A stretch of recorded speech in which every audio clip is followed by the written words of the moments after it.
Welcome to Stories from the Center of the Universe, the podcast about the human experience.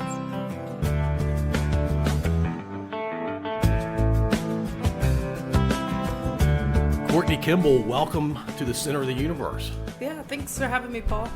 All right, Courtney, I guess a couple of things we should put out there. One, you and I used to work together. Yes. And you have interest in this podcast, which makes you unusual because most people don't even know this podcast exists. And the other thing we should share is I met your dad on Saturday in Urbana, and I asked the waitress, I said, "Is that Courtney Kimble's father?" And she goes, "That's Anthony, yeah." And I couldn't wait to go introduce myself, and then I took a picture with your dad. Then you called your dad. You and I talked for a little while, and I said, "You know what? I need to get you on the podcast." And so it's Wednesday. It's like 4 days later, and here you are. Yeah, not just 4 days. I think 3 years later. Fair enough. Yeah, because you and I'd left that company about, 14, 15 months ago. And you and I haven't connected since, but it's great to have you here on the podcast. Of course. All right. I'll start with what should be a really easy question. Where did you grow up? I grew up in Middlesex, so in Urbana, pretty much where you got to meet my lovely parents. Yeah, and Urbana is known for oysters. Mm-hmm. Middlesex County, I guess, is known for things coming out of the river or the bay, because it's not far from the bay at all. In fact, Smith Point, the point or the end of the peninsula for Middlesex County, is in the bay, effectively. Or it's right there up against the bay. And Smith Point is named for maybe the first settler that came to this country, John Smith. Yeah. Or is this, no, it's not Smith Point, Stingray Point. Stingray Point, yeah. Sorry, that's my bad. Because he was stung by a stingray right off of that point. Yeah. Yeah, pretty wild. Yeah, so my grandfather, he actually was a oysterman. And he actually ended up being one of the first black sheriffs in Middlesex County. Oh, wow. So I have a, long connection with the oystermen there. And then, of course, obviously we work very closely now, my parents, with the restaurant, with a lot of the oystermen that are local now. So all the seafood's local. Yeah, I mean, everything's fresh. Yeah, a lot of stuff either came out of the water that's right there, or it's being made in the restaurant itself. Yeah. Can you say the name of the restaurant just to help your parents out with the 12 people yeah, that are listening? it's something different in Urbana, Virginia. So me and a couple of my buddies went there Saturday, and I will tell you, I don't know who makes it for something different, but it is the best coleslaw I've ever had. The barbecue was otherworldly. And my buddies had different meals, and they're like, "Man, this restaurant's amazing." In little old Urbana. Yeah. It's nice because there's so many people that I've met just through the restaurant. I think even, honestly, our first conversation, I think, when we were in my interview, we were talking about food for some reason. You remember that better than I do. And you were like, Urbana? I think you asked me about Beth Page, and usually that's how the connection ends up. I think you were actually talking about their chili cook-off, which ours is coming up soon. When you say yours, you mean the restaurants? Yeah. Is it really? Yeah. Do you have dates? I think it's like February 8th or something. So it's a good time of year to have a chili cook-off. I'm definitely coming to that. It's on a Saturday, right? Yeah. Yeah. Okay. Awesome. I literally just seen it. And it's called something different, chili cook-off? I think it's Dan Gill's, which is named after Sarah's father. Ah, okay. Yeah. Yeah, Sarah is your dad's stepmom. Yeah. Yeah, your stepmom, your dad's wife. Right. All right. Urbana. Well, I have to mention this. There's Urbana, there's Deltaville, and people don't talk about little old Topping in the middle, but we have a little place there. And I mentioned the name of the only other person I know that went to Middlesex High School just before we started recording, and I was hoping you knew him. But you have a connection to Manny Fernandez. Mm-hmm. Tell me what that connection is. Yeah, so I actually grew up with his cousin. She's been my best friend, still my best friend. Wait a minute. Manny's sister, Manny's cousin is your best friend. Yeah. The world is way too small. Yeah. So I've known Manny probably since he was about 4. So it's awesome to kind of see how he's evolved and traveling and doing all these good things. I'd like to see a lot more of that come out of Middlesex. It's like a passion to like get out of there. But I will say I respect it's so much more since I've left. Just it's nice to get away, but there's also like no place like home. So well, it's a great place. It's a unique place, for sure. There's no place like Urbana anywhere that I've ever been, and it sort of had. I didn't grow up there, but it still has this gravitational effect on me. Yeah, and that whole county does actually. Yeah. So looking back, I think you should feel lucky that you were able to grow up there. Yeah, it's awesome to like be able to, especially in the summer. You're like, I kind of want to get out of the city for a couple days and just drop in there and see everybody. So it's more relaxing there. Yeah. I don't know why that is, but you immediately just start to like lose any anxiety or stress you have. Yeah. It's just not fast paced. I feel like here everything's in a rush, and sometimes I know I need to lay back a lot. I have struggled with anxiety and things like that, so I'm always on edge and feeling like I need to be on the go. And I think in the past few months I've learned a lot about taking it back and taking it easy, and I think that's where I've started to kind of shift and realize like, man, maybe small town life isn't so terrible. Well, so we should probably share how old you are. I am 28. So 28, you're headed towards 30. I had a friend of mine tell me the other day, she has teenage kids. I have a couple of kids in their 20s and a teenager. And she said, you know what? And I don't think she was thinking of a 28-year-old. I think she was thinking of more 22, 23-year-olds. But she said, everybody in their 20s, they just need their own planet. Let them go live on their own planet for a few years, and then they can come back after they've worked a bunch of things out. Yeah, the 20s are scary. They're hard. You have some wisdom, but not enough to solve or avoid certain problems. And so, yeah, but 30s, it gets a little bit easier, I think. Maybe that starts for you now. I think probably after I hit the 25 or mark, like in between 25 and right now, I think has been the easiest shift. I also, like I said, coming from a small area, life tends to move a lot faster for kids there compared to my set of friends that I have here in Richmond. Completely two different styles of 20 to 25-year-olds. Yeah. A lot slower, a lot more business minded, looking for growth outside of family growth. Back home, it seems like that's the goal between 20 and 25. So that's another reason that it has been a little bit hard for me to connect with a lot of people back home. I don't quite see myself like in a family at this moment. Yeah. I mean, I think it's great. The ones that I see, it's awesome to see people I went to school with to be parents and, opening businesses and things like that. But I have just gained so much from like being able to travel and do so much stuff on my own time. And I'd hate to be selfish to like kind of give that up like right now for. Yeah, I think everybody takes their own path, right? Yeah. And I'd like to say or believe that there are no wrong answers for what that path is. Everybody makes decisions and they end up going down the road they go down. All those roads have some awesome aspects to it and some not so awesome aspects. And yeah, I'm with you. When I was in my 20s, I wanted to be independent. I didn't want to settle down. I needed to figure out who I was before I was going to commit to somebody for the rest of my life, kind of thing. Yeah. All right. What was it like growing up in Urbana, though? I loved it because I felt like everything was kind of small. Like you played softball in the summer. All your friends from school were playing on your team, did swimming, played youth league basketball in the wintertime, which my dad actually was my coach up until I was in high school. Wow. But just everything was so close knit. I felt like pretty much we were all friends in school for the most part.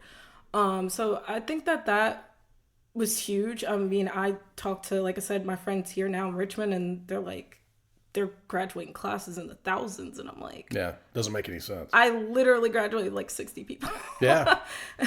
and maybe 29, 30 yeah, and young everyone women. Yeah. And that's what's just like such a good, I think, like helpful connection is just no matter what happens, you know somebody. Whereas I feel like, I mean, even just day to day, sometimes I'm in my apartment, I'm like, if I didn't do my normal routine or, something happened, like no one would know. It's weird, right? Yeah. It's a very independent, maybe disconnected sort of existence. Not all the time, but there are certainly times of the day or the week where you feel like, wow, I'm alone. Yeah. I remember when like COVID first started, and it was like during Christmas, I want to say, our household had finally got hit. And I went down to Urbana for that time. And of course, like my dad went down, then my stepmom, and I'm like, you brought it from Richmond? I didn't think I had it. So I I left, and I started feeling terrible. So then I was like, well, let me just stop into, urgent care and just make sure, since I've been there all week. And of course, they're like, were you around anybody who had COVID? I was like, yeah. And I remember like tearing up and crying because I was thinking, oh my gosh, I'm going to go in my apartment and like, that's going to be the end of it. I'm never going to leave the house. Like, no one's going to know because I didn't really know my neighbors and stuff at the time. And I had just moved. And that's all I could think about was that was the last time I was going to like see my family. Yeah. I mean, that's how scared I was. It's scary and weird and off-putting and all that. So when you were swimming or playing basketball or softball, were these sports or endeavors that you naturally gravitated to, or were your parents sort of pushing you in that direction, or some combination? Dad, don't get mad. I think I was naturally kind of pushed into basketball. It's like a sport that's just been in my family. My dad's been coaching since before I was even thought about. When I met your dad, he was wearing a shirt that said WP Coach. Yeah. The obsession is kind of there. Yeah. So it's just, I remember there being a rule when I was little. He would bring home like the basketballs and stuff, and I would want to dribble them in the house, and he'd be like, can't dribble in the house unless you dribble with your left hand and things like that. Nice. So it naturally just kind of got picked up. I am, pretty much was one of the youngest grandchildren on my dad's side. So like I said, all of my cousins were already playing basketball. Just naturally was like going to all of the games and things like that. So it was my first sport. When I went to Christ Church, I did play field hockey, which I always say is probably my favorite sport. Really? I think it was just because it was outside, and which is weird because most people don't like outside sports. But with softball, I just kind of hated feeling like standing around. But field hockey was just so on the move, and I felt like I could take out like so much. You could be aggressive. Yeah. Well, you said most people don't like outside sports. Say more about that, because I don't have that perspective. Yeah. Well, I just feel like I don't know. When I talk to like some of my friends, like the grass, like it smells different. Yeah, you can get dirty. Yeah. Yeah. I think I enjoy outdoor sports. Well, it's also probably a female male thing too. Probably, but I will say that basketball was my favorite sport growing up. For lots of reasons. So the fact that you were surrounded by family and you had a dad that was bringing in a bunch of basketballs into the house. Yeah. I would say you were lucky. Because I love basketball so that much. Yeah, and I talk about this all the time because I'm constantly in the car with him, either going to his games or we're going to a game or something like that. But I think I took so much of that, probably 10, 12 year span of being under his guidance, like for granted. Like I look at like some of the girls now that he coaches and just think like I still don't think that they understand like how great this moment is for them, and not just him being their coach, but in general. Like every time I'm like at a sporting event or I watch things on TV, I just go back and I'm like, man, I wish I took it more seriously. Didn't realize how much you miss those moments and just not being responsible for anything but, do your work, your schoolwork, and, love your favorite sport or something like that. Or you might have a weekend job or summer job. But I think about that all the time. And I feel like I have so much more passion for basketball now than I did when I played. And I make sure that I share that with my dad every chance that I can. That's great. I know your dad loves to hear that. Yeah, time gives you some perspective. Obviously, you're more mature now than you were when you were playing in high school. I definitely had moments where I regretted not being more into it.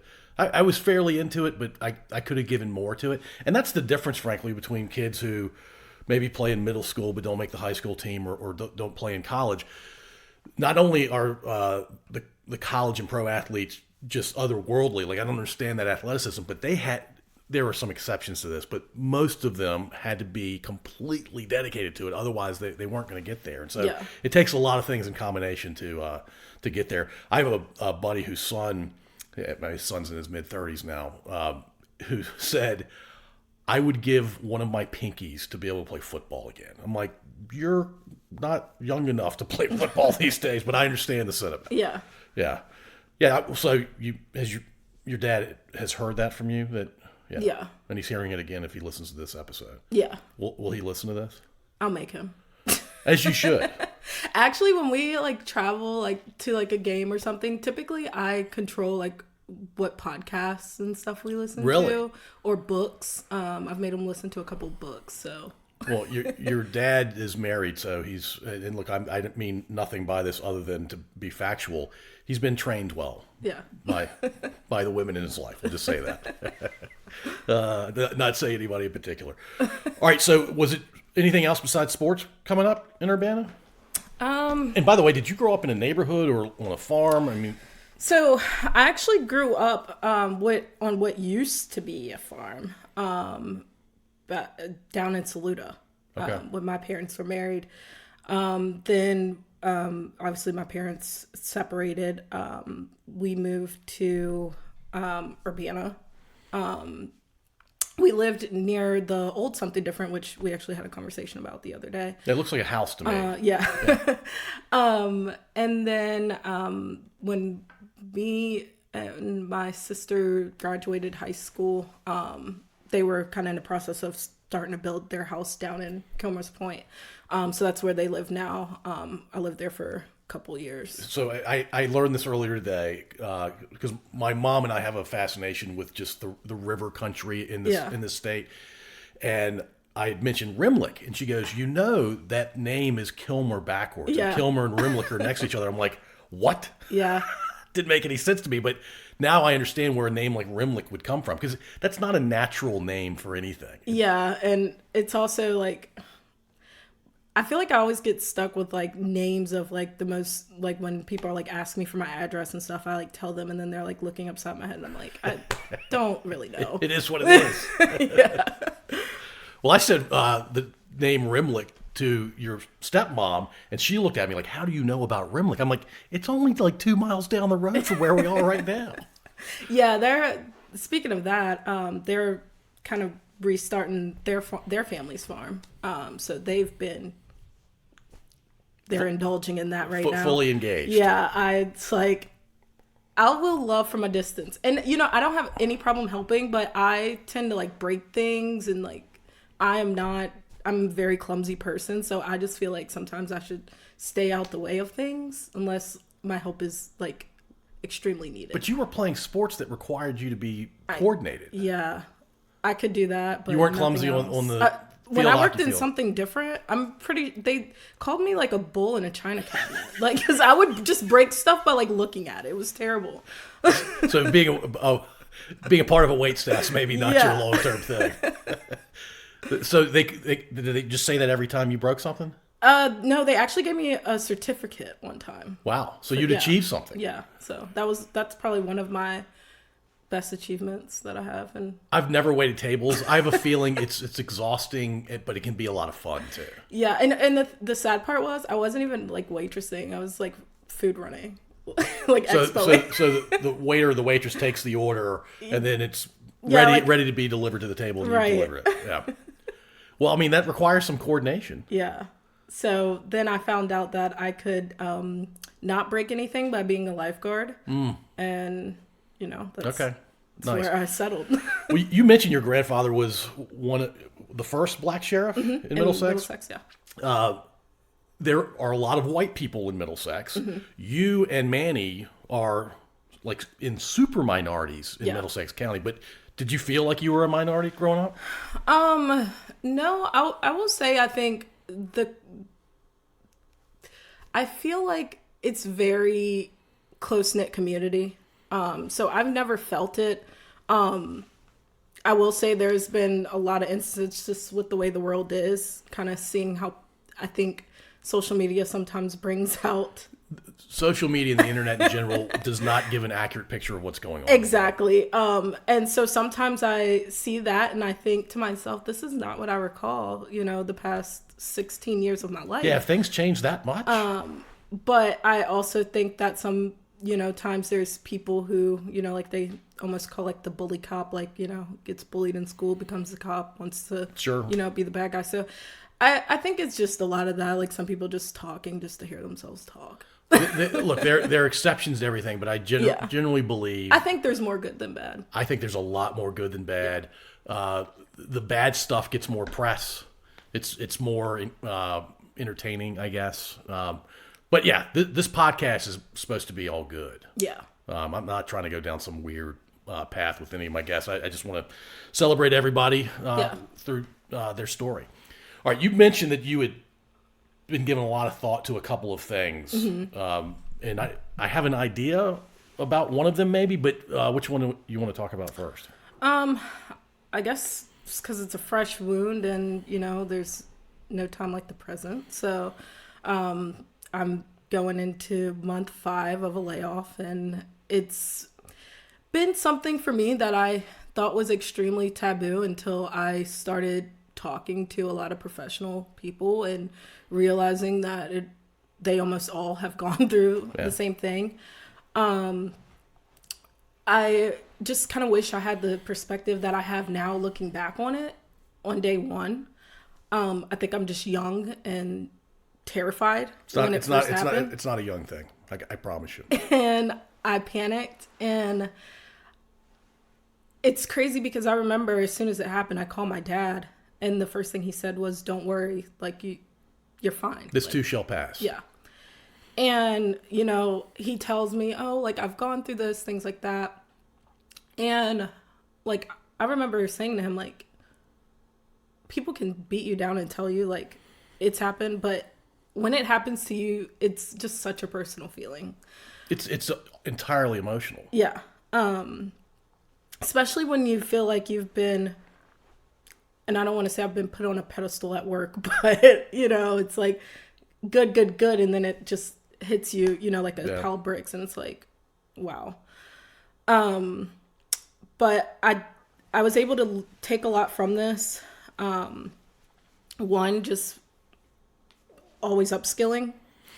I think I was pretty good at, making sure I kind of had a hobby or something going on. But I realized like a lot of jobs are looking for something that stands out since I've been looking. One that I've been reached out to the most is I've got a certification in Salesforce administration. Oh, cool. Which apparently is like, few and far between, especially for young girl. Good for so you. A lot of people have like reached out to me about that. They're like, wow, it's great that you already have that. Like, it's so hard to find somebody. Another is project management, which I thought was kind of just like an extra certificate, like whatever. I actually was talking to my cousin who works in the government, her and one of her friends, and she was like, that is like, they are looking for project managers. Basically. It's a science and an art form if you're really good at it. Yeah. So I was able to secure that under my belt too during this time. And then also just keeping your resume fresh constantly. I honestly, like, when I sat down and kind of looked at mine, I was like, I really haven't touched this thing since I taken this job, And I thought about how many great things have happened to me in my last role. Just, being picked as like a MVP employee for the month, talking on the Muse campaign just about the role in general, different things like that. And that's all stuff that when that happens, I should be putting down on, you should be updating your resume Yes, constantly you should. as it happens. Yep. In real time. And those are things that I feel like I'm able to kind of like move forward with and help me in my next adventure. Thankfully, I have been able to, secure 2 offers this week. Nice. Congrats. Which is fantastic after, going into the holidays and everything, and you see everybody and everybody wants to talk about work suddenly. Right. And right, it's right. like, yeah. So I'm very happy for you. yeah. So you have a choice. Yeah. Yeah, that's awesome. Yeah. Yeah, work is a means to an end. It's not meant to be the one thing that's all encompassing for your life. Yeah. And I think that's kind of where things went wrong for me, is I was using my job as an identity, not as part of my life. So when that went away, I felt like I was nobody suddenly, just in that moment. Like my life was just like taken from it felt like a death. It was terrible. It evokes a lot of emotion. For a while, they're all negative. Yeah. But yeah, your dad was wise to tell you that, you're going to be fine. Because the answer is you're going to be fine. Yeah. Like looking at where I am, in January compared to September, like especially emotionally, I am like in way better spirits than I was. I mean, you're talking to me. You get to talk to me. Yeah. And by the way, this probably lands on your resume. Yeah. I'm telling you. Put it on like my LinkedIn like video thing where you can like tag stuff so people can listen to it. I don't think it hurts. You're just putting goodness out to the world. Yeah. It's all good. Did we cover everything you wanted to cover on that particular topic? Yeah, I think so. Okay. What was the second topic? I don't know. Did I make that up? Did I make the second topic No, up? I think I had 2, but I think I just blended them both together. Well, I mean, I when you and I were talking yesterday, it's this idea that mental health is important, and are there things that you can do that make the mental health journey a little less chaotic, a little less up and down? And by the way, I'm significantly older than you. I don't know a ton of magic answers. I do know some things that I do that help me, but I say, especially for people wanting to be in the professional world, because I haven't really worked in like hard labor, so I can't really speak on that, but having a mentor or a therapist I think is so important, especially nowadays with like social media and all that. you need somebody to bounce stuff off of. Yeah. And somebody who's like neutral, like they don't, no matter what happens to you, They care about you. Yeah, but it won't really affect them outside of that they're the person who told you this is probably a good idea or this probably isn't a good idea. They want to help you, but they want to do it in an objective way because that's the best way to help you. I think I regret, like I said, not having a mentor quicker than I did. But also my mentor has been really good to me throughout Nice. my job transition. Like, I remember just being like, I just don't want to do anything. I just want to go like work at a bar or something. Like I was just kind of fed up and just felt like, this is a terrible market right now. I'm familiar with what you're describing. So you just feel like you don't want to deal with any of it anymore. And having someone that can be like, well, you did this and you did this, so you can't be that terrible, and I think a lot of that was just helpful to hear that it wasn't just like they're not just saying it because they're saying it. They're actually giving you a valid reason of what they're saying. And I think that helped me a lot. Also just having someone that I could kind of complain to, and also give me real feedback. How long have you had your mentor?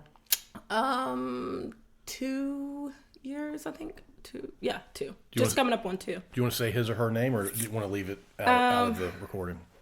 Kind of selfish. I don't want anybody else to try to do You can tell me after recording. Yeah. But you're a fan. Yeah. Big fan. Yeah, nice. Yeah.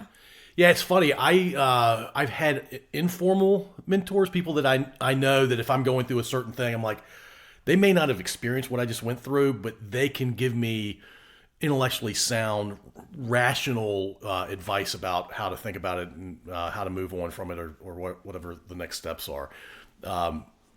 and I'm not going to say any of their names. They probably know who they are. Well, they're probably not listening to my podcast. I'm tired of talking to me enough as it is already.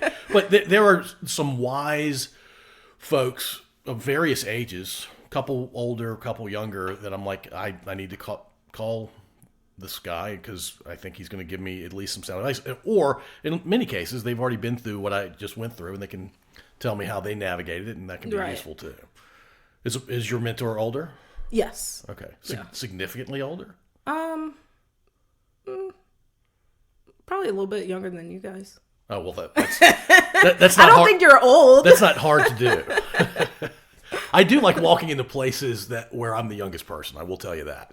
Well, that tends to be me all the time, I feel like. There's a grocery store that I go to. It's effectively the closest grocery store. So when I need to grab a few things quickly, I go in there. And as soon as I walk in, I'm like, I am easily the youngest person in this grocery store.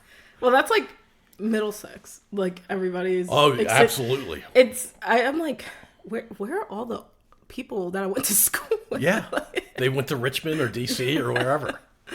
So, yeah, I understand that. Is Richmond a big city if you grew up in Middlesex? I mean, I would say so, but it seems like a lot of people from home go towards, like, Newport News area. Okay, yeah. I mean, it's about the same over distance. the bridge, yeah. Well, I guess Yorktown's not that far. Not my favorite city, though. Sorry if you're from the 757. Well, you're talking about Yorktown in particular? Yeah, well, just that area I'm not crazy about. I'm not going to say anything about that part of the state because I'm hoping to get future guests that have an affinity for that part of the state. I just feel like I'm not, like, I don't know. I feel like Richmond is, like, a lot my vibe. Like, it's very musically, like, inclined. Like, there's a lot of art, like, things that I like. Foodies, restaurants. Yeah, that I guess I should say, not that I don't like it. It's just... Doesn't do it. All of that stuff isn't really there. Yeah, and I think it's because there's just so many different little towns. It's just you have 5 towns in like a 5 square mile thing, and I'm like, why are there 5 towns here? It doesn't make any sense to me. Yeah. But Richmond, you've got the city and you've got the surrounding counties, but it feels like a metro area. Right. And so you can drive 25 minutes north and you end up on a podcast in my basement, or you can go west, south, or east, and you're going to experience some things that you genuinely enjoy. Yeah. Which on my way here, I was kind of laughing. I was like, I don't think I've been here since like my friends were at Randolph-Macon. Really? Yeah. So it's been a while. Yeah. My daughter's at Randolph-Macon now. Oh, yeah. wow. Yeah. I grew up in town, so I'm a huge Randolph-Macon guy. Most people have never heard of it. Yeah, I remember my cousin, she went there, and at the time I was probably in like 7th grade, something like that. I was like, what the heck is Randolph-Macon? In high school, you were known as an athlete and good academically? I would say I was a lot stronger academically in college. Like, okay. High school, I think I was going through a lot, just switched schools. You switched from Christchurch to something else? else? To West Point, yeah. Oh, not Middlesex. Yeah, I stopped going to Middlesex in 8th grade. And you could go to West Point because that's an incorporated town, right? Mm-hmm. Yeah, you could go to West Point because your dad... I actually went first, and then he followed. I didn't know you could do that. Yeah. A lot of people, like, in the area kind of went over to school there. So one of the girls in my neighborhood, we carpooled to school. And you thought you'd get a better education there? Yeah. Better experience, maybe? Yeah. Yeah, okay. And you graduated from West Point. Mm-hmm.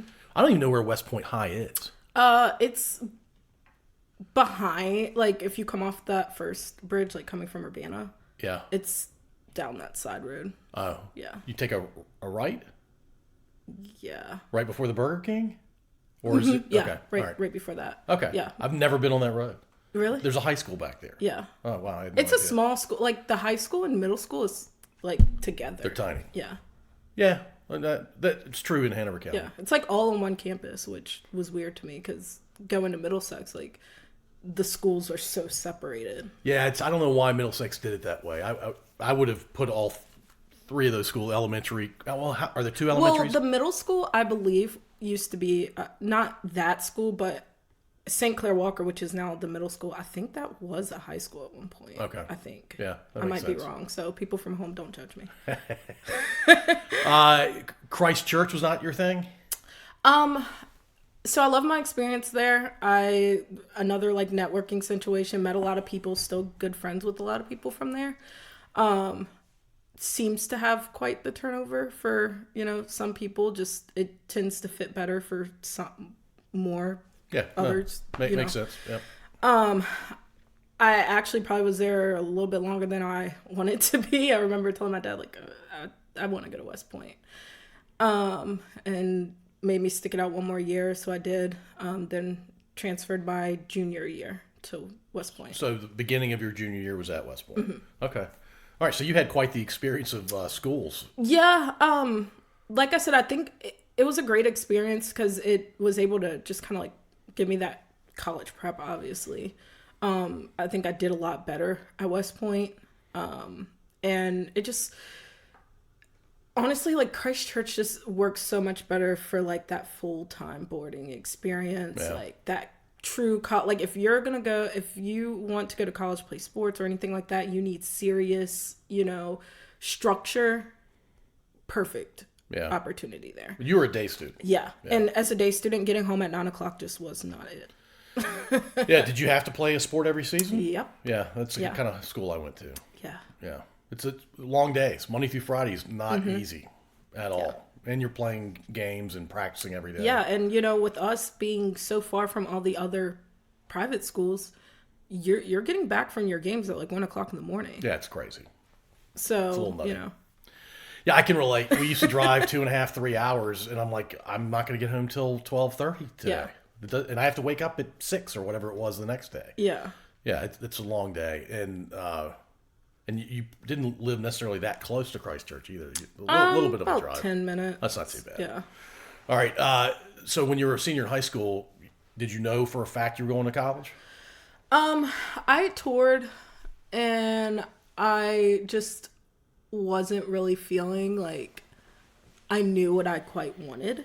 And I was also like on my way to just like finishing my associates at Rappahannock anyway, because like at West Point you're able to like start your classes while you're in high school. Yeah, that's great idea. And so I was just like, well, let me just finish this and then kind of figure out what I want to do from there. So I got my associates in accounting. So you had your associates before you graduated high school? I got mine after. Yeah. But you had some credits before. Yeah. Had I started out there as a freshman, I probably would have graduated. Like a lot of people graduate typically there with both degrees. Yeah. But I got my accounting degree at Rappahannock. Then I went to VCU.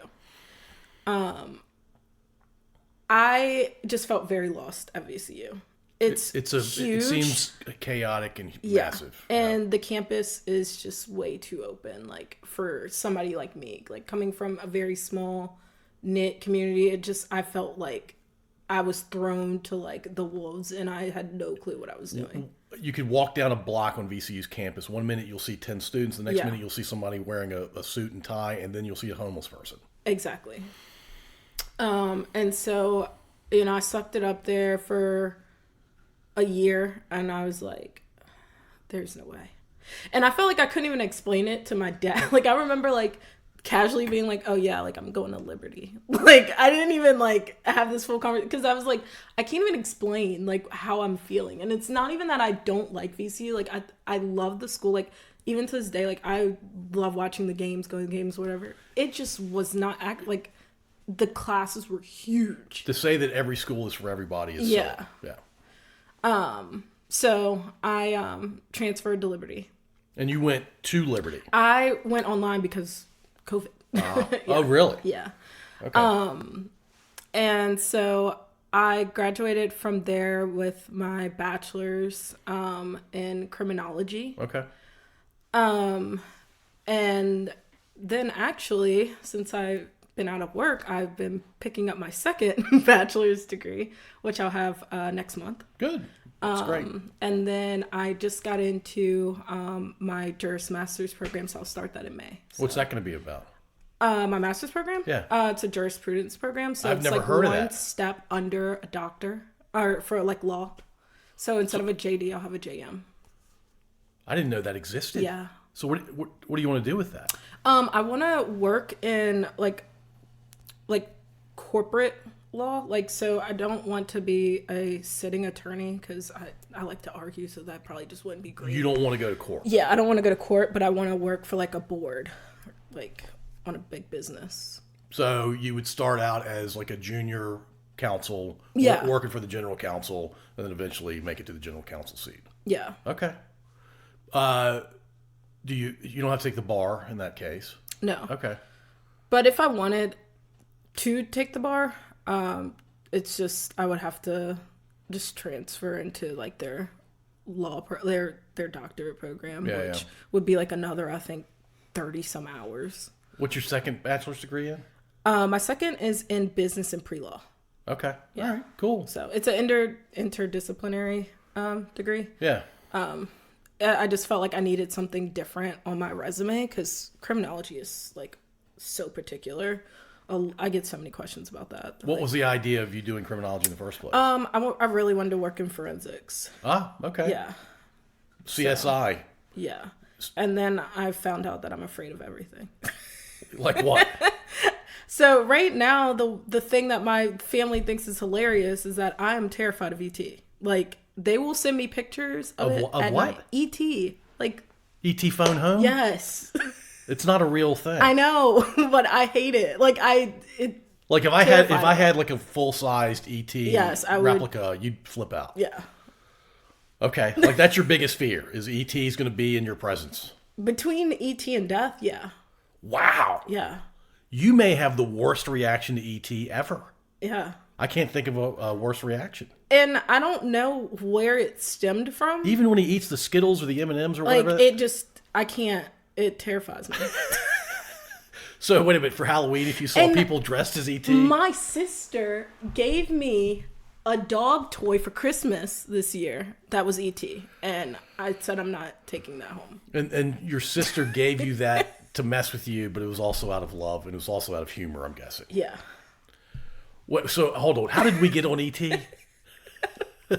Oh, because I said I was too scared to like. Oh, you're afraid of work in everything. forensic. Yeah, I'm afraid of everything. Yeah, so if you go to like a crime scene, Yeah. there's going to be things that are a lot worse than ET. Yeah, and that's kind of where, and it wasn't that like, oh, I've always obviously know I'm gonna see dead people, things like that. But it was more, I kept thinking like children and things like that, like. There are some things that people shouldn't see. That I can't wrap my mind around it. I mean, God bless the people that do that kind of Right. work. We need people in the world that do that kind of stuff, but it's not for And most I people. will listen to like a crime, like I am a crime like junkie. Like I love sleuthing. I like when I get into a case, I will look and drive myself crazy. All right, is my wife unique in that she loves Real Housewives of Name a Part of the Country and crime documentaries or series? That's me. So my wife's not alone. No. What is it about the crime sleuthing stuff that is so appealing? For me, it feels like everyone's an idiot, like who's working a case. Typically, like I'm like, are you kidding me? So you like, could have figured it out like a year earlier. Yeah, I just feel like sometimes it's right there, and it almost feels like you ever see like those terrible ads for like a game, and they're like purposely messing it up, and then you're like, who can't figure that out? That's how I feel when I'm like watching this stuff. Yeah, look, there are some fantastic sleuths out there that do an amazing job, but there are some people that pick like, oh, I think it's this one, and I have some circumstantial stuff, and I'm just going to go down this path. Yeah. I'm going to have tunnel vision about it. Meanwhile, the obvious set of answers are sitting right there, and they just won't turn their head to look at them. Yeah, and then there's just some cases that it's just the case is just so big that it's like you really don't know. Like this one that I'm really fascinated on right now, which is like the Idaho 4. Oh, yeah. I can't believe it's still in court. I will lose sleep at night over that case. I've read the book about it. Did he do Howard it? Blum wrote a book. I read that. I listened to probably every podcast on that thing. Did he do it? I don't think so. I Wow. am thinking no. I am thinking it's a frame. Really? Yeah, I am. I don't know enough about it to Yeah. speak intelligently about it, but it's a tragic Yeah, case. terrible case. Wow. Yeah. Can you prove that? Or can somebody prove that? Look, you can indict a ham sandwich. Yeah. You can take a ham sandwich to court. Yeah. So, I mean, it's for them to prove that, not for him to prove that he's innocent. They have to prove he did it. Yeah, they have to prove that he's guilty beyond Exactly. reasonable doubt. All right, interesting. The ET thing and then the sleuthing thing. I'm not sure what to make of all of that as a package. Especially ET. You said ET, and I heard you say ET, but I'm like, what is she talking about? That's what's like, it's so ridiculous. And I really don't know where it stemmed from. Like, it's not like anything particular, like, ET's not attractive. No, but it's just something that just has terrified me, like, since I was a child. Oh my gosh. And so your sister, is she older or younger? Technically we're the same age, but I'm older by like 6 months, I think. Oh, gotcha. Yeah. So, but she likes messing with you. Do you mess with her? I'm not that mean. So she's meaner to you than you are to her. No, I think we're both nice to each other, but She has moments. I never gift mean things to people or scary things to people. Is your sister going to listen to this? Are you going to make her? She might listen to it. But you're not going to make her. I might. What about, so your sister, your dad, who else are you going to make listen to this? I don't know. Probably all my Facebook friends. Wow. Do you have that sort of power? No. You could try. I rarely get on Facebook. I'll like throw a post out like once like every 2 weeks and like walk away from Facebook. That's probably healthier than being on it all the time. Oh yeah, like ever since I have been at home for like the past 4 or 5 months, I have tried to like cut back on my social media. Like, generally speaking, that much screen time and that much dopamine hitting you. yeah, even TV, I've like kind of I haven't watched it near as much as I used to. Reading a book, taking a walk are definitely better endeavors than watching a ton of TV or being on social media. Yeah, I think I've read 8 books. Oh, good for you. Since I've been home. Oh, let's get a little nerdy here. What's your favorite one out of the 8? I almost don't even want to say it. It wasn't my favorite. I just think I learned a lot of interesting things about it. I just finished the Elon Musk book. Oh, I didn't even know there was a book about Musk. Yeah. It's by, I think, Walt Isaacson. So it's a biography of sorts? Yeah. Okay. But it tells his story from like childhood all the way up until I think 2023. But I don't know. You just, so many things you don't know about people is just like interesting, like how they ended up becoming who they are. It's just very intriguing. Like, Yeah, how somebody from South Africa ends up in America. yeah, and he's like no money whatsoever, and then like strikes a deal, and He's a wild dude. He's so unafraid of just putting himself out there. yeah, he was sleeping in his office for like months. Maybe not the healthiest way to live. Yeah, but it's just like, wow, those are the risks I'm trying to take. I mean, he's definitely a risk taker. Yeah, I can't think of a guy who takes more risk except maybe test pilots or yeah. things like that. All right, what one topic do you adore and would love to talk about right now? Or do you feel like you're an expert in something and you wouldn't mind sharing your expertise? We can go either way. That was a big question. Yeah, I was like, wait. Is it too big? Yeah. Well, what's the one thing you love talking about? True crime. Did you see how excited I got there? All right, so that's the mountaintop. Yeah. True crime is the mountaintop. Yeah. Would you rather read about it, listen to it on a podcast, or watch a TV show? I like listening to podcasts. On Okay. that. Like, more specifically, like the video ones on like YouTube. Like, I'll follow their YouTube channels, but it's their podcast. The video does something that makes it better than the audio? I just feel like I connect with, and sometimes they do show things like that they're talking about, and so I think that that's helpful, at least for like a true crime podcast. Is like they're talking about a piece of evidence, you can actually see it. So instead of doing 312 episodes on this podcast, I should have been doing true crime the whole time? Dude, yes. So instead of having 115 listens per episode, I could get to tens of thousands. It's so funny because so many people like on Reddit and things are like, oh, like how many podcasts can there be? Like the haters. And then I'm like, I listen to everyone who has a podcast, like on a certain topic, because I want to hear everyone's point of view and their theories and like how they got there. You mean how humanity should behave? Exactly. Yeah. I mean, if we had one podcaster for every like genre of things, like that would be so. Or three. Yeah. Three just per. Boring. Oh yeah, absolutely. Yeah. You need multiples of each. Yeah. So it just kills me when there's like this one big podcaster and then everybody's like in their chat just like, oh, like this is the only one that's right and this is the only one that you should listen to. They're all right and they're all wrong. Yeah. It just depends on your sensibilities and what you're bringing to the table when you listen. Yeah. True crime. Yeah, it doesn't. I watch a lot of it because my wife watches a lot of it, but I'm like, I would normally not be watching or listening to The this. funny thing is my dad is like the true crime junkie. Really? Yeah. And Sarah's like, no. Should I have Anthony on this podcast?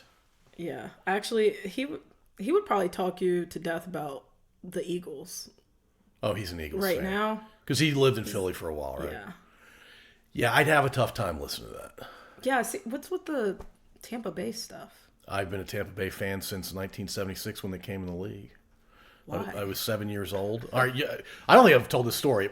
People that know me, coworkers, friends, acquaintances, who learned that I'm a Bucks fan, get the following answer, and it's not a normal answer, but it's my answer. I started playing football in '76, contact football. They were coming in the league. I had a friend of mine, actually two friends, that couldn't have been more obnoxious about the Redskins. So I said, I'm not going to be a Redskins fan. And the Cowboys fans at the time were not quite as obnoxious, but they were still pretty obnoxious. I still hear Cowboys fans now, right before the season starts, looks like we're going to win another Super Bowl this year. I'm like, you haven't been to the Super Bowl in 30 years. What are you talking about? So it definitely was not going to be one of those two. And I was one of those kids, and I'm still like this. I'm going to pick a team that nobody else likes. I'm going to be the one kid in the state of Virginia that likes this one team. And my favorite color was bright orange. You may not be old enough to remember the creamsicle uniforms for the Bucs, but there's one over there. There's my boy Doug Williams, who played for the Bucs. That was his first team. We went to the 1979 NFC Championship. We lost to the Rams 9-0. But Doug was really the first quarterback that I followed. And I'm loyal. And my dad didn't have a favorite team. My dad did not care about professional football, so I could go kind of anywhere I wanted. My son is now a Bucs fan, and it's funny. We won our first Super Bowl when he was like 18 months old, so he doesn't remember it. Yeah. And he was telling me a few years ago, he goes, Dad, I'm worried that I'm going to go my whole life and the Bucs aren't going to win a Super Bowl. I'm like, they already won one, man, and you were alive. He goes, I don't remember that. It didn't really count for me as a thing. At least he's an honest person. Like, I have people I went to school with who are like diehard, like, Dallas fans, and I'm like, in your existence. Yeah, they haven't done anything. They haven't done a thing. Nothing. Nothing. And it drives Cowboys fans crazy to see the Commanders go all the way to the Oh, yeah. I was NFC really Championship. rooting for them. But, of course, when they met up with us, like, I couldn't. So Eagles are your team, too? Yeah. It's like a family. Yeah, you came by it through the family. I just didn't have that sort of thing in my family. My mom didn't care. My dad didn't care. I'm like, I like football. I'm going to pick a favorite team. Yeah. And my best friend at the time picked the Seattle Seahawks because he liked their color That's scheme. Sarah's team. Well, he liked them because of the color scheme, too. I don't know what we were doing at 7 or 8 years old, but we were picking based on colors of uniforms. That might be how she picked her team. I don't know yet. You might have to ask. It could be. I just found it funny that they have a blanket. It's like Seahawks and the Eagles. Like it's a half. It's blanket. like, no, I'm with you. And then my dad has like this huge Eagles tree upstairs in his man cave, and she has like this little tabletop Seahawk like. So I will tell you, before I met my wife, I couldn't stand any team in the NFC East. I already told you why I didn't like the Skins and the Cowboys.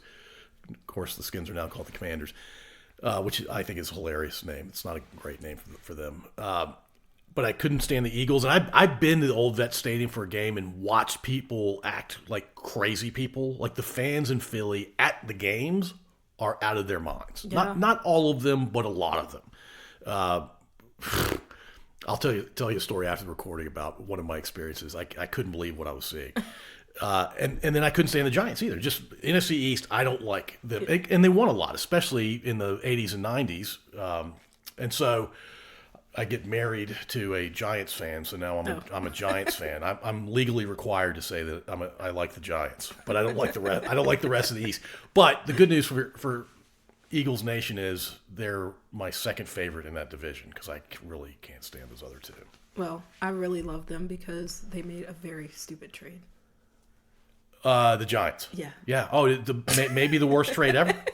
Well, there's video of that GM talking to his family, yeah. but the son's on the couch, and the son sounds like he's been a GM for 15 years, and the kid's like 13 maybe, and he's like, Dad, trade up for Jaden Daniels. He's the real deal. And he's like, well, what are you talking about, kid? And you're also the guy that gave up Saquon Barkley. You could have kept Saquon and moved up to pick Jaden Daniels, and you didn't do either. Yeah, they should definitely opt to get him out there simply for that. And I will say that I don't know if it's Sirianni or the GM Howie, whatever his name is, but their culture lit a fire under Saquon. Plus the fact that he wanted to show the Giants that, hey, this is what you're missing out on. But it's his best season I shouldn't say by far, but it's easily his best season. Yeah, if he doesn't get like rookie of the year, like MVP or best running back or whatever, I will be very sad. Like he has made a huge difference. I think Lamar Jackson might win the MVP, but Barkley's in the top three, and the only two running backs in football that are even in the conversation year to year are Saquon and Derrick Henry. Yeah, so if we can just get Jalen to keep his head in the game, I don't think we should have any problems for Super Bowl. I hate to admit this, but I'm rooting for the Eagles, not because they're the Philadelphia Eagles, because of who they're playing. I was rooting for the Chiefs 4 or 5 years ago. I mean, in fact, my team played them in the Super Bowl, and we beat them. It's Patrick Mahomes' only Super Bowl loss. But I was rooting for them the year before, and I was rooting for them the next 2 years. But I can't root for them any longer. Yeah, and I'm like, even if the Commanders were in our position and they were up against them or whatever, I think a lot of people feel the same way, but I just also think, having that repeat is very, like, swaying. Three-peat plus Taylor Swift. Yeah, and I just don't see that going down the drain. Like, I just don't. And I'm an Eagles fan. Sometimes. The NFL's a business. Yeah, exactly. And they're doing some weird math at their headquarters about how they. And this is a matchup, like because they played 2 years ago. Yeah, in the Super Bowl. And this is like we want our things back. Yeah. And this is the greatest story ever told. That's gonna happen. So. Yeah, it's. I can tell you that every time a flag is thrown, I'm definitely going to be paying attention. And I'm pretty sure it's Jalen Hurts' birthday, Super Bowl. February 9th. Yeah, I'm almost positive. By the way, I'm a big fan of Jalen Hurts. I think that guy is a stud for a lot of reasons. My friend just texted me that the other day during the game. She's like, oh my gosh, I might simply become an Eagles fan. He's very strong. He's very talented, and he's got a level head. Yeah. He doesn't seem to be an ego guy at all. Yeah. I mean, what's not to like about that combination? Yeah, no, I think we have a good little squad there of guys. I think they're pretty awesome. So I'm trying to think. Yeah, the Eagles haven't been really good in your lifetime until the last 5 or 6 years. Yeah. Which thankfully all the years that I really remember, it's been pretty competitive. Yeah. Because, when I was younger, it was Patriots Nation. Do you remember Andy Reid coaching the Eagles? Yeah, I remember that. They went to one Super Bowl. And he had good teams, but they weren't as good as they are now. That's the other thing. I mean, who doesn't love a Andy Reid duo returning to the Super Bowl again? Yeah, I would rather actually Andy Reid at kickoff say, I'm going to coach the Eagles today. And then I'd love to see the combination of Andy Reid and the Eagles win the Super Bowl. Yeah. But it's not going to happen that way. Yeah, we will see. All right, give me a score then. After what I've seen last weekend, I don't know what to expect. It should be close, though. I don't think it's going to be a blowout either way. I don't, but I also feel like it's not going to be high scoring. I think it's going to be like 23-20 or something. Yeah, and even that, I just feel like is a little bit tighter than I would probably say.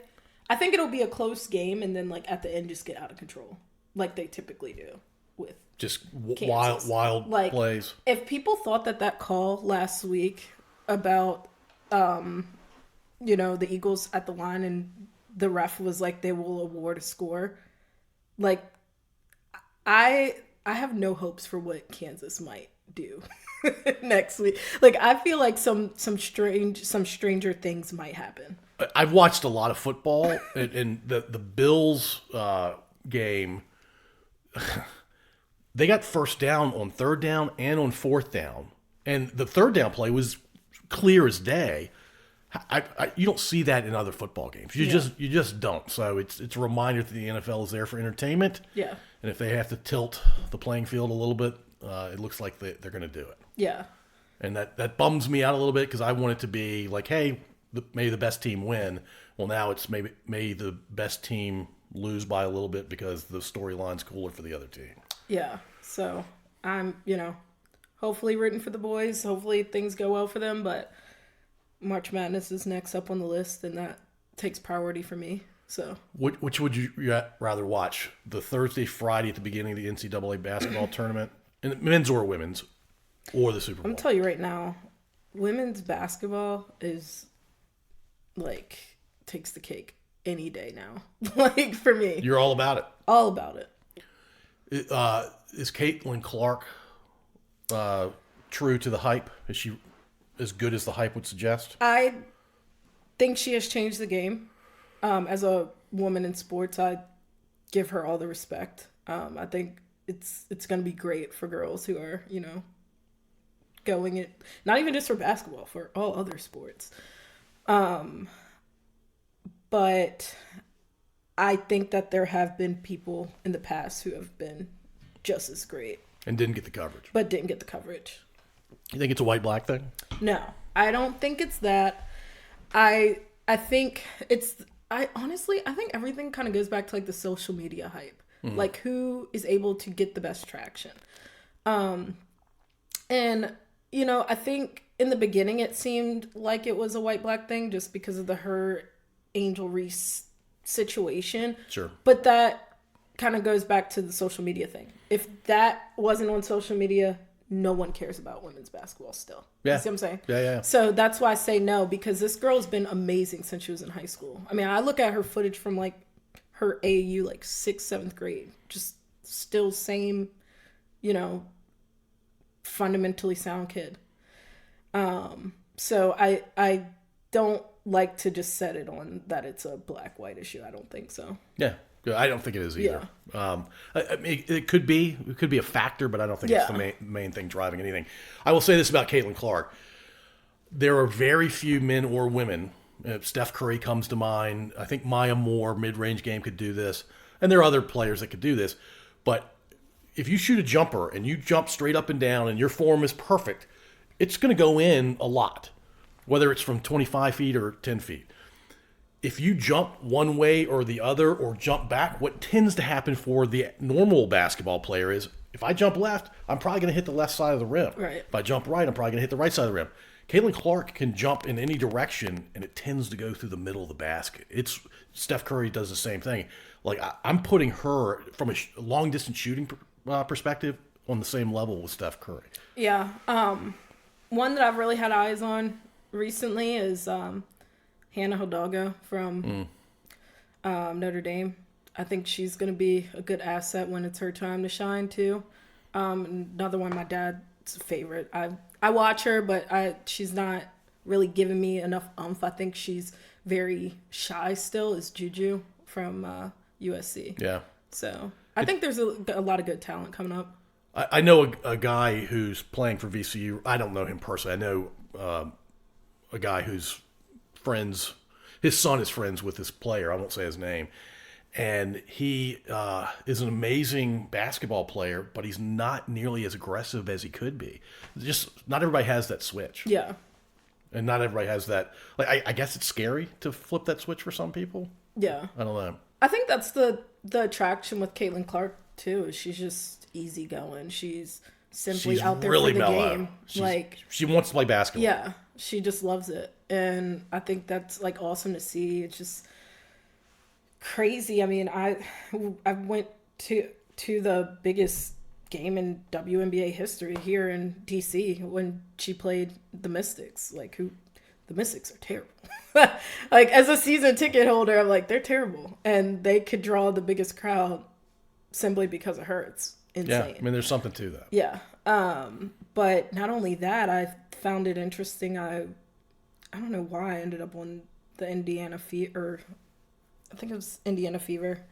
Their season ticket, or no, where Maya Moore played, Minnesota Lynx.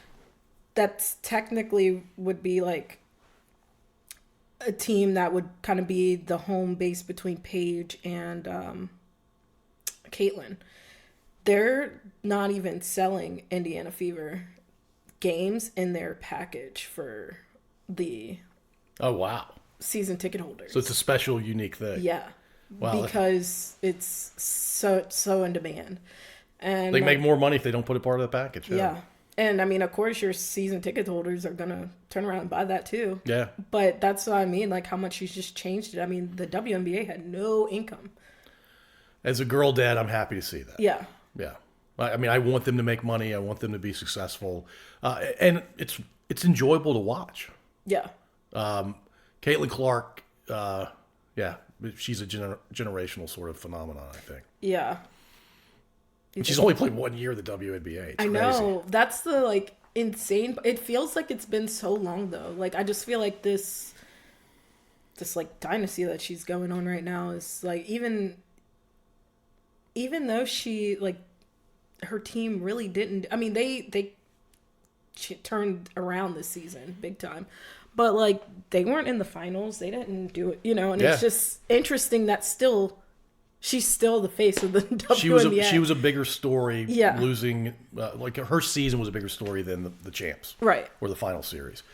I asked a question earlier, what topic would you love to talk about? I think we just landed with the Eagles and the women's basketball. Mm-hmm. So we hit two of them, I think. Yeah. Two of your top three, I'm guessing. Yeah. Is there a third one? Still true crime. No, we're back to true crime. That was your original answer. Yeah. So we hit all three. Yeah, we did. All right, cool. Yeah. I still don't understand the true crime thing. Just because you like figuring things out. Yeah, I think so. I don't know. Sleuthing is fun. It's just knowing things about, or for me, it's the why. How did we get to this point? Yeah. What set of facts led us to this place? Yeah. Yeah. I can't.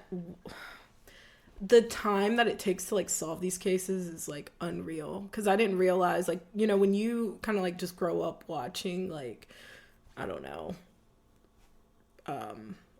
what's that show that John Walsh used to have on, America's Most Wanted. Yeah. It seems like the cases are just kind of this happened, it just feels like it's kind of a one-day situation. Yeah, maybe a couple days. Yeah.